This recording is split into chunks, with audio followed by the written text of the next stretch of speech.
नमस्कार, मैं रंजू सिंह। आप देख रहे हैं द सन एक्सप्रेस। नेताजी जयंती पर आयोजित कार्यक्रम से ममता ने पीएम मोदी पर बोला हमला। नेताजी सुभाष चंद्र बोस की जयंती पर कोलकाता राजनीति के केंद्र में रहा है। एक तरफ प्रधानमंत्री नरेंद्र मोदी ने अंडमान में कार्यक्रम कर द्वीपों का नामकरण किया, तो दूसरी ओर कोलकाता के रेड रोड पर आयोजित नेताजी को श्रद्धांजलि कार्यक्रम के जरिए मुख्यमंत्री ममता बनर्जी ने उन पर तीखा हमला बोला।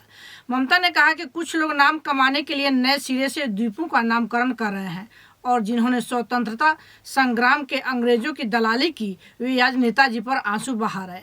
उन्होंने कहा, आज बहुत से लोग शहीद स्वराज द्वीप नामकरण कर रहे हैं। नेताजी ने अंडमान में जिस दिन पैर रखा था उसी दिन इन द्वीपों का नामकरण कर दिया गया था। उन्होंने भविष्य के लिए योजनाएं और रूपरेखाएं बनाई। नेताजी ने आज़ाद हिंद फौज का गठन किया। उन्होंने जय हिंद का नारा दिया। यह एक ऐसा नारा बना है जिसने पूरे भारत को एक किया और विरोधी ताकतों को कुचल दिया। सोमवार दोपहर राज्य सरकार ने नेताजी सुभाष चंद्र बोस की जयंती पर रेड रोड पर रंगारंग कार्यक्रम का आयोजन किया। मुख्यमंत्री ममता बनर्जी ने इस अवसर पर नेताजी की प्रतिमा पर पुष्पांजलि अर्पित की। मौके पर मेयर फिरहाद हाकिम, सुगत बोस व अन्य मौजूद थे। इस दिन ममता बनर्जी ने सवाल उठाया, स्वतंत्रता सेनानियों को याद क्यों नहीं किया जाता?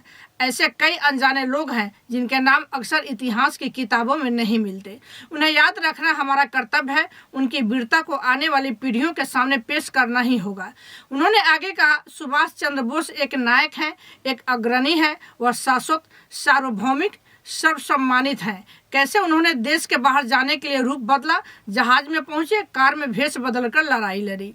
साथ ही ममता बनर्जी ने केंद्र सरकार पर तंज कसते हुए कहा, मेरी बुद्धि थोड़ी कम है, इसलिए शायद मैं समझ नहीं पा रही हूँ। आपसे सीखने के लिए बहुत कुछ है, मैं सीखना चाहती हूँ।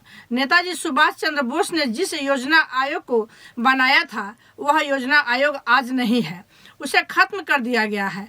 हम राजनीति के बारे में बहुत बात करते हैं। देश के स्वतंत्रता सेनानियों ने भी राजनीति की बात की, लेकिन उनकी राजनीति में मिठास थी, सुंदरता थी। उन्होंने राजनीति की बात एक मजबूत आवाज के साथ की और आज देश में नस्लीय विद्वेष व हिंसा का वातावरण बनाया जा रहा है। मुख्यमंत्री ने कहा कि नेताजी, गांधी जी, अम्बेडकर, अब्दुल कलाम, आज़ाद, देशबंधु, मातंगी, सूर्यसेन, विनय बादल, दिनेश जैसे राष्ट्रीय नेता होने चाहिए। सिर्फ 26 जनवरी को ही उनके लिए झंडा नहीं फहराना चाहिए। आज़ाद भारत का इतिहास संघर्ष को तोड़ मरोड़ कर पेश किया जा रहा है। यह अत्यंत जरूरी है कि सही इतिहास लोगों के सामने पेश किया जाए। इसी तरह की अन्य खबरों के लिए जुड़े रहे द सन एक्सप्रेस के साथ। धन्यवाद।